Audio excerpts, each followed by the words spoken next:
Then we'll convene the board meeting of the CDTA. It's 12 noon on May 26th. We do have a quorum attending today's meeting. Can I get a motion and a second to approve the agenda submitted? So moved. A second. Thank you, Jackie. Any objections to the agenda? If not, we'll move on to the minutes of the last meeting, April 28th. I hope everyone's had a chance to review them.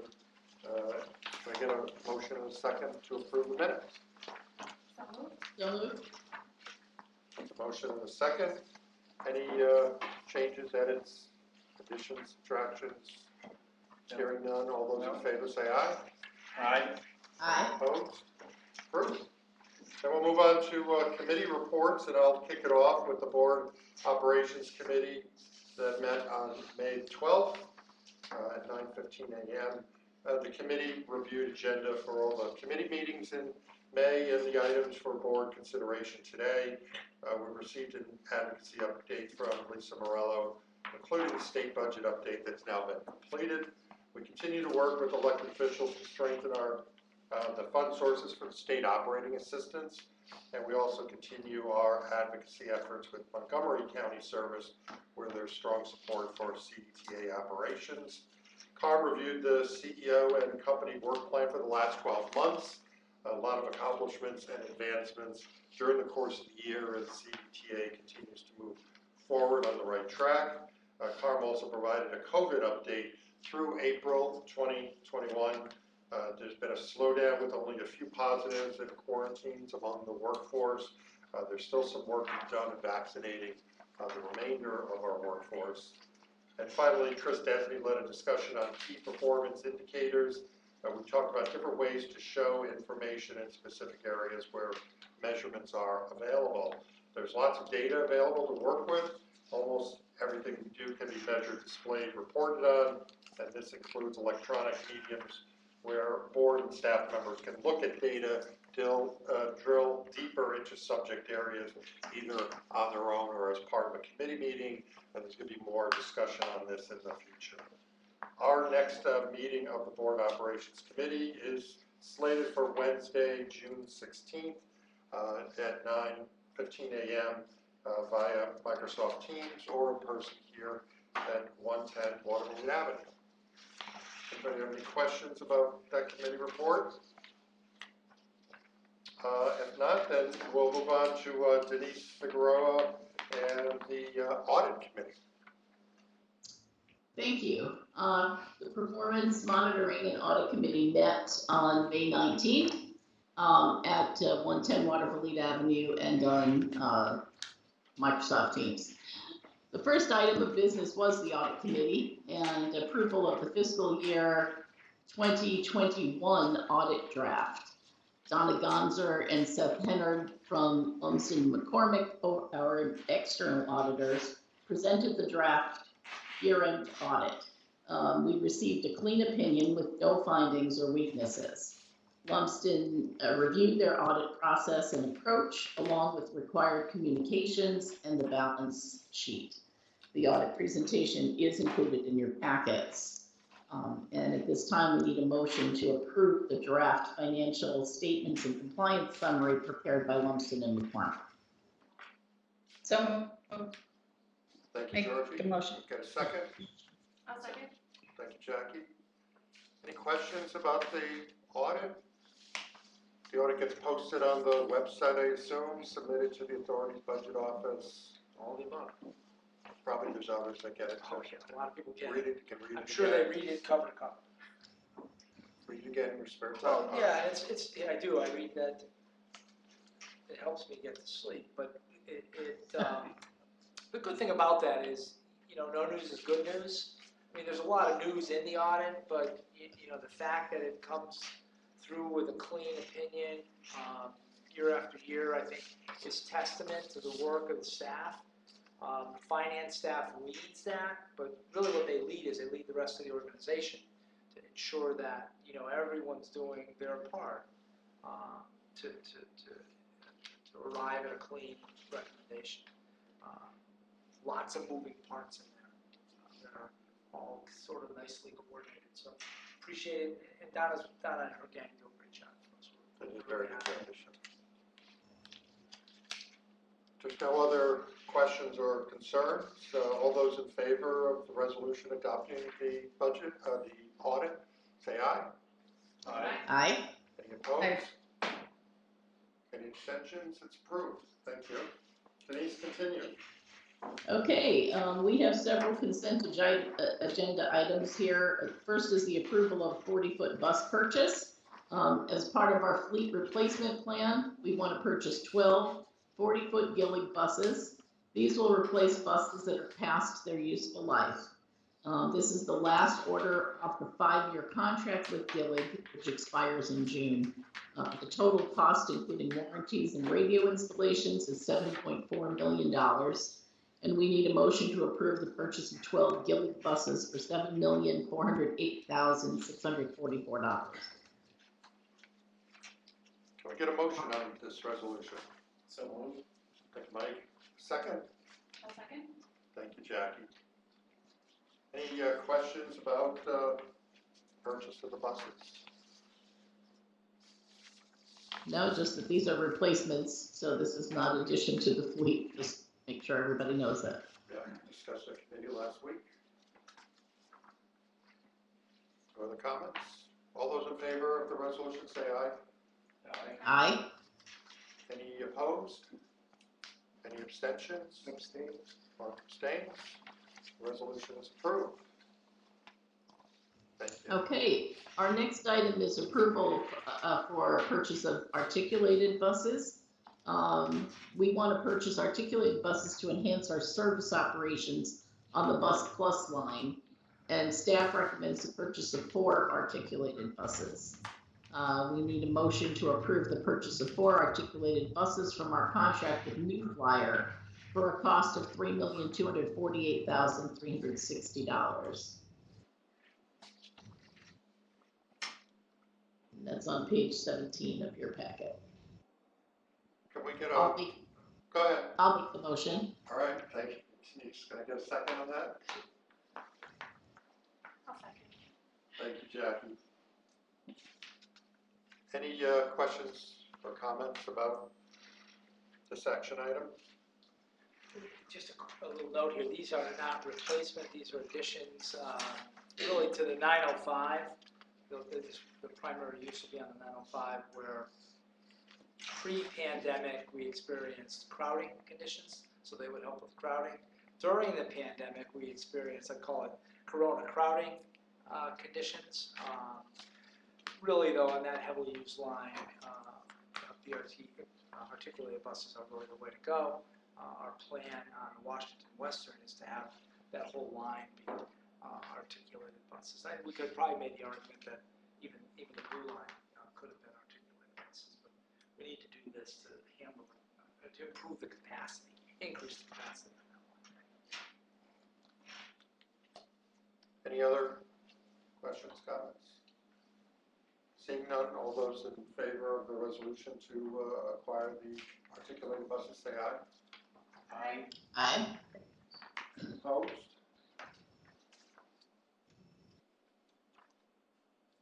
Any abstentions? Thank you.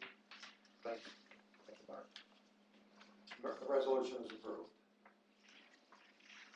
Okay, the next item is approval of a trolley purchase. The staff is recommending the purchase of 1 trolley to replace a trolley that is past its useful life. We need a motion to approve the purchase of 1 trolley from our contract with Hometown Trolley for a cost of $179,054. Can we get a motion on this? So moved. So moved. Got a second from Georgie. Any comments or questions about the trolley? Always use another trolley. Use them a lot. Right, Jack? Yeah. One is connected, it's handling vaccinations. Yeah. All those in favor of the replacement trolley say aye. Aye. Aye. Any opposed? Aye. Any abstentions? Mark, that was an abstention? Thank you. The resolution is approved. Okay, and our final consent item is approval of a contract for vault purchase. As part of the Albany garage expansion, we need to locate our cash vaults. The vaults are 30 years old and should be replaced as part of our upgraded fare collection infrastructure. The vaults and corresponding software are proprietary and must be purchased from our vendor SPX GenFair. So we are looking for a motion to approve the purchase of vault hardware and services to SPX GenFair of Elk Grove Village, Illinois for $270,346. We get a motion on this?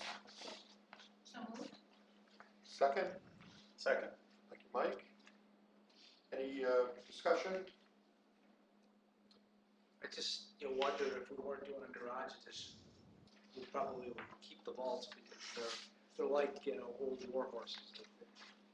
Probably couldn't kill them, but luck of the draw here, we got an opportunity to upgrade. I think this is the right decision. Sounds like it's necessary. Yep. Yeah. All those in favor of the resolution say aye. Aye. Aye. Any opposed? Any abstentions? The resolution carries. Thank you. Denise, keep going with your report.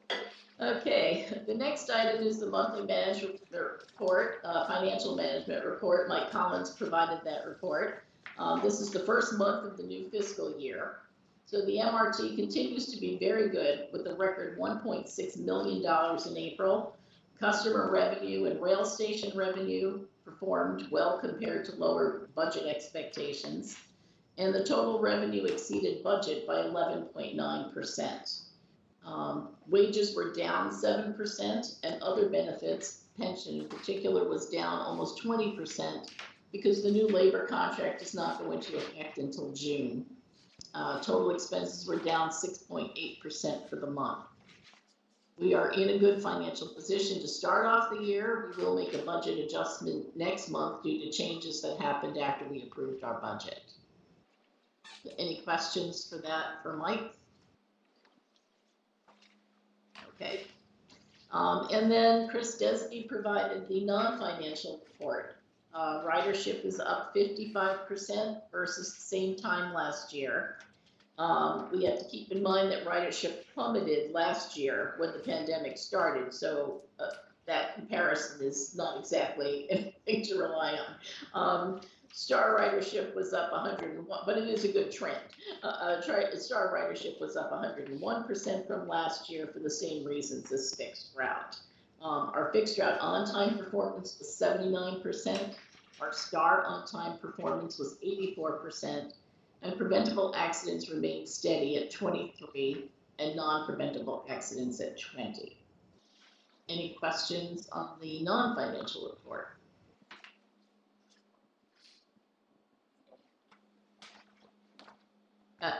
Okay, thank you. Then that concludes my report. Our next committee meeting is June 23rd at Waterville Avenue and Microsoft Teams. Thank you. Thank you, Denise, for the report. We'll move on then to the Community and Stakeholder Relations Committee report. Jackie Valentico. Thank you. The Community and Stakeholder Relations Committee met on May 20th, 2021, and we had two presentations. The first was John Scherzer provided information on an electric car share pilot program that CDTA is planning to launch in the fall. The Capital Car Shares dissolved last year after low usage rates by residents in the capital region. So this is prompting CDTA to get involved. They plan to join a car share collaborative with Mobility Development Group to launch an initial 10-car pilot program at designated areas in the capital region.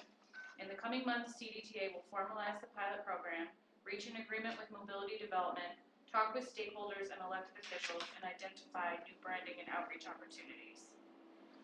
The second presentation, J.B. Watson provided the Media Relations Community Engagement Report. CDTA earned 15 media placements in television, newspaper, and radio during March.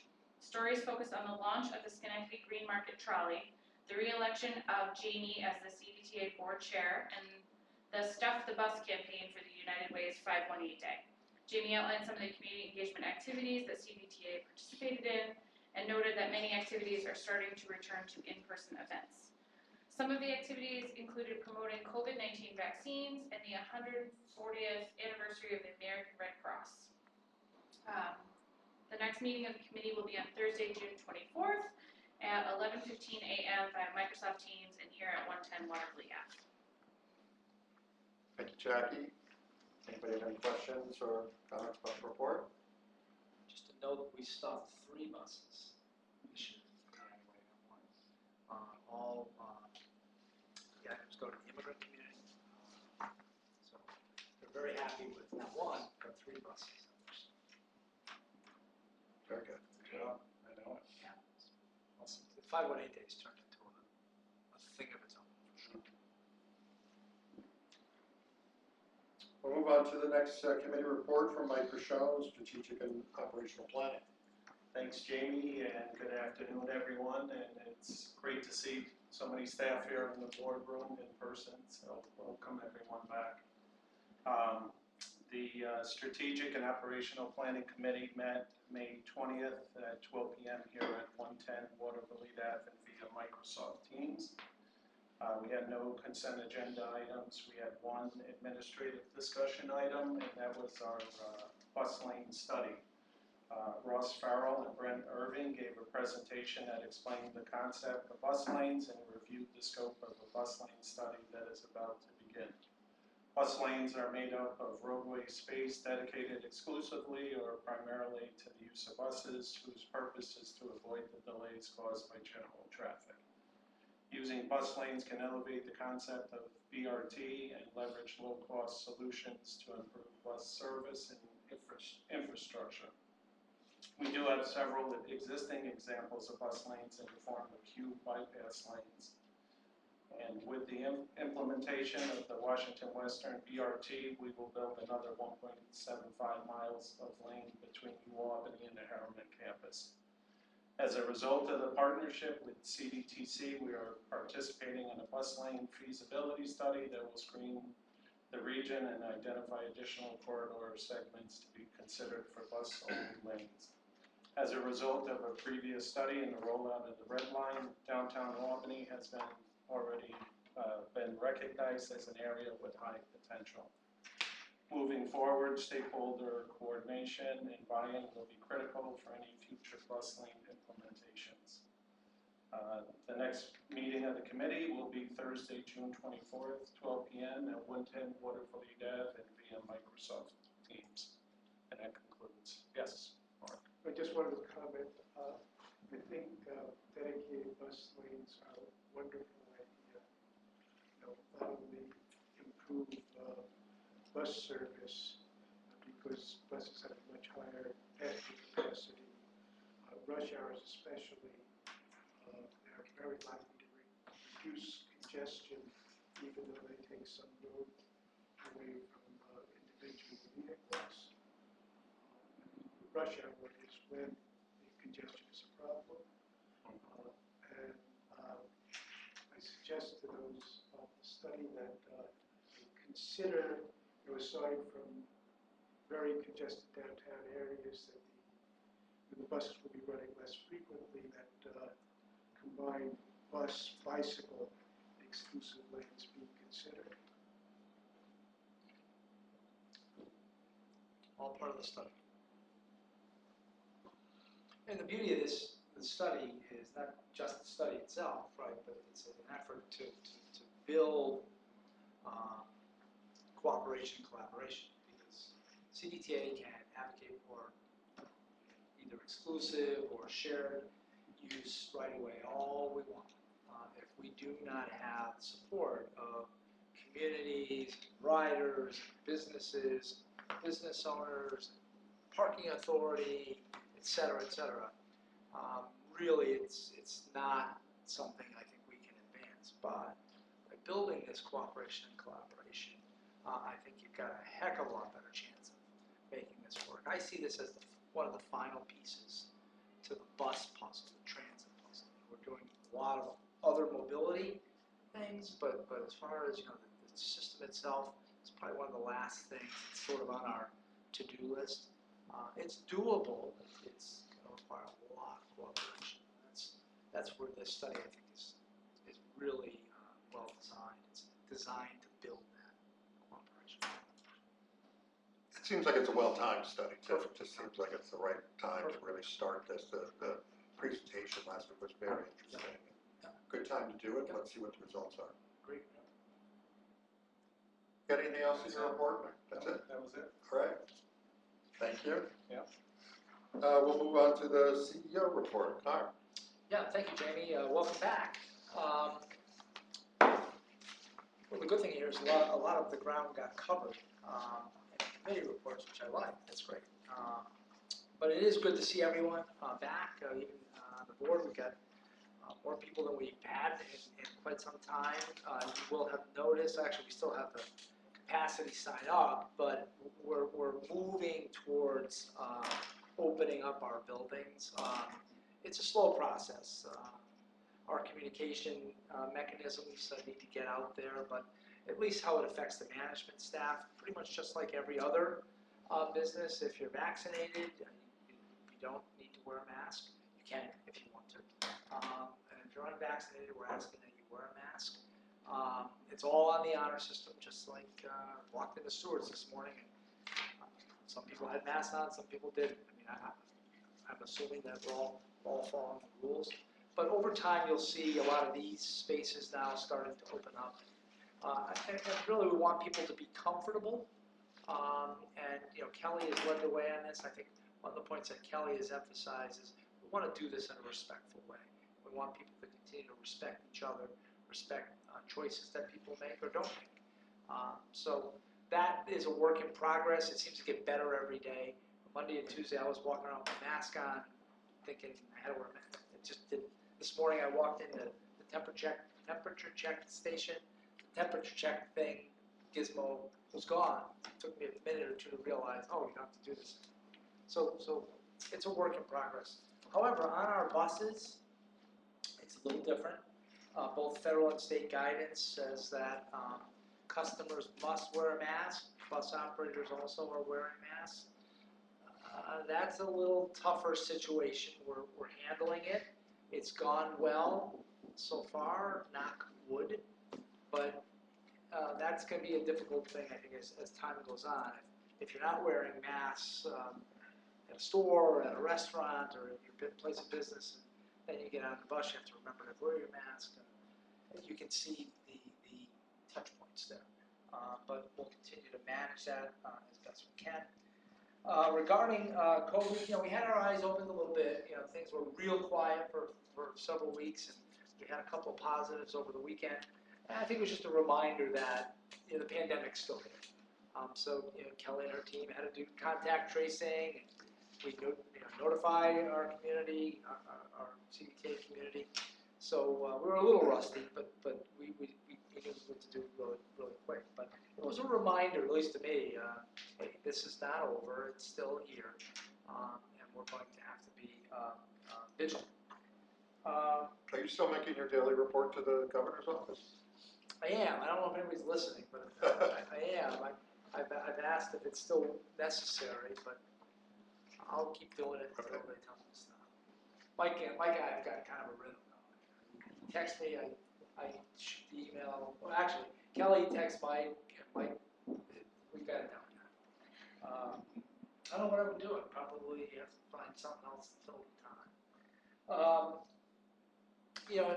One of the committee reports mentioned our role, or we got this supporting role that's carved out over time in getting people vaccinated.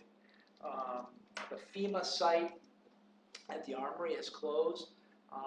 Happy to tell you that we transported 25,000 people over 2.5 months. So, it was on a trolley. One of the replacement trolleys is very needed. But these are people who, for the most part, had never used our service. And many of them may never use our service again. But it's an attempt, or it's an opportunity for us to make a great first impression. Hopefully we get to make a second one. But even if we don't, we leave people with the a recognition that we are part of a community-wide effort. As Jackie knows, and she's been very helpful, we're working with Schenectady County and MVP, another trolley that's bringing vaccinations to people in the community, to sites that they have identified as either necessary or underserved, or all those terms. So that's going on. And Rensselaer County Executive Steve McLaughlin is wrapping a bus. It's going to be the VAX bus in Rensselaer County. And that bus will go to the same kind of thought process, to neighborhoods. And Schenectady County Rensselaer County is a little different. I mean, everybody thinks it's Troy, yeah, very urban, but you move out towards Vermont, and it is very rural, and that's a part of the population, as I understand it, that has been very difficult to access and very tough to get the numbers up. So I think a lot of the focus for the VAX bus will be out there. So we get calls like literally daily about different things that we can do or ways that we can help. And luckily, we've been able to, I think, accommodate just about every request. And I understand sometimes that causes a lot of issues, whether it be the maintenance department, transportation department, or Jamie, who ends up having to communicate it because the group we're working with doesn't really have the ability to do the communications. So great job by our staff. Regarding mobility, menu, and options and expansions, we were in Glens Falls earlier this week. Pat Lance joined us. I got to tell you, it was the most enthusiastic crowd, probably about 50, 60 people there. Talk about happy to see us. They were over the top. The mayor of Glens Falls, the Queensbury supervisor, representatives from the village of Lake George. This is all, for CDPHP Cycle. We've got stations in Glens Falls, Queensbury, and the village. It was just, the reaction was unbelievable. Those bikes are now deployed, they're using them, and can't think of a better addition to a community that relies on tourism and visitors to have bike share there. And I don't think it was too much of a secret, but a lot of whispering about, what about CDTA on the transit side? So film at 11 on that. It just all too natural. So we'll see where that leads us. John Scherzer, as you know, has been working with his team to introduce electric scooters. This number changes. I don't know how many boxes of scooters he's actually taken delivery of. It's somewhere between 75 and 100. And over the next week or two, you're going to see them start to appear, really as a pilot. But before the pre-pilot is just to get people familiar with them, how to use them, how they work, things of that nature. I would expect a good deal of media coverage, literally on its own, once people see them. This is an option that there's a good part of the community that is really hungry for this. Our job is to manage it. That's really the intent of the pilot, to make sure that we can manage it, that we can organize it, that we can control it, that we can contain it. So film at 11 on that, but you'll see that happening soon. For those of you that are here in person, hopefully you noticed that the front is just about done. It looks great. Really connected, 110 with our new parking facility, and now sidewalks up both sides of the street to 85. Lots of new landscaping. It hasn't fully grown in yet. But I noticed the grass is looking pretty good. Not a whole lot of weeds there, so someone's applying something to something. But lots of trees. There's still some bushes and things like that are yet to go in. But it's just it's really a nice look. There's some new signage that's on its way. So while that winds down, you wouldn't have noticed unless you were here early, but there was construction going on in the back of the building. Really, the parking lot freed that up, so we moved all that parking to the other side, but got a multi-million-dollar, $12, $13 million expansion going on out back. Lots of disruption to the operations, but Rich Breyer, who is a long-time maintenance foreman and kind of controls the flow back there. I walked back yesterday and he had a big smile on his face. So either it was a good day or maybe he just decided to smile. There's a lot of disruption back there, but we'll manage that. And work continues over in Troy on Hoosick Street, our garage in Troy. We finished the expansion, but we're now working on new bathrooms, new locker room, renovated bathrooms, renovated locker rooms, things of that nature. That's important because that building opened several months before I started here in 1980. And it had not had any significant upgrades since then. It's a good facility, it's a good working facility, but I think these upgrades are very timely, and I think our employees will really appreciate that when it's done. You can see the activity report is longer, which is a good thing. It's pretty obvious to me that things are opening up. A lot of meetings now outside the building, a lot of events. Several of us were at a Kidney Foundation event over at Rivers Casino this week. 100, 150 people. People are getting the feel for those kinds of things. I was at an event this morning down at the United Way Blake Annex. A number of people. It's great to see our president and former Congressman Chris Gibson, who some of us remember. And I remember Chris sitting here with us, gosh, 10, 12 years ago. Denise is smiling because she remembers she was here, I think. And Chris admittedly knew very little about CDTA or what we were all about, but the story was through constant advocacy and talking with him. He ended up crossing the aisle a couple of times on very important votes to support transit assistance. He became one of our biggest fans. He still is. And it's great to see him in his new role. But lots of meetings, and I think you're going to see everything open up quickly. It's good for us. Our staff has done great work for the last 14 months, but it's tough to be contained, and it's tough to communicate this way. To see people back, see people, able to talk with each other and enjoy each other's company, and learn from each other. I think the best is yet to come. That's it for me. Thank you, Car. Anybody have any questions for Car? Well, Everybody count the trees coming down? We do have a number. 42. 42! it's a lot of trees. It's a lot of trees. So I'm happy to see the plan for the car share includes electric cars. In the case, wearing other hats, I'm in principle in favor of only buying electric vehicles going forward for all state purposes. But I understand that for buses, compared to other modes of transportation, and the small speed has footprint, so I abstain. Yeah. And I'm working with a coalition that's wants to get a lot more funding for things like public transportation is definitely on the priority list. Yeah, I respect that, and at the same time, we have a vehicle replacement plan that is a level plan, and we've learned the lessons from the mistakes that were made many years ago. And it's very important that we maintain that plan. And we've been talking in committees about funding. The issues are not funding vehicles. The issue really is funding the infrastructure required to support the vehicles. For example, the 12 buses that we ordered, the 40-footers, if we ordered them all, we could have ordered electric vehicles. We couldn't support them a year from now. So what we're doing really is we're on parallel paths. We'll get there, but it might be a little slower. It requires major additional resources from the state and federal governments. That could be forthcoming in the future. One other comment, Chris Gibson, in my opinion, is the only Republican in New York capable of being elected governor if he chose to try. But it's good in any case, though, that he's very supportive. It's found a pretty good home.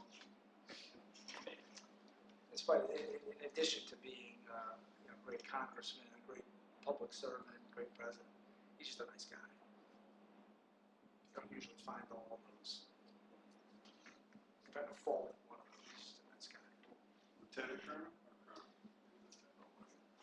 Maybe higher than that. I don't know. He's done the war college thing, the warrior thing. But Siena is a universal access point too. There's a method to our madness. Good to know. Something to wonder. Any other board comments? Seeing none, I'll take a motion to adjourn. Second. All right, thank you. The next meeting is on June 30th, Wednesday. Another month, late meeting. We'll see you all then. Thank you, everyone. Have a good day.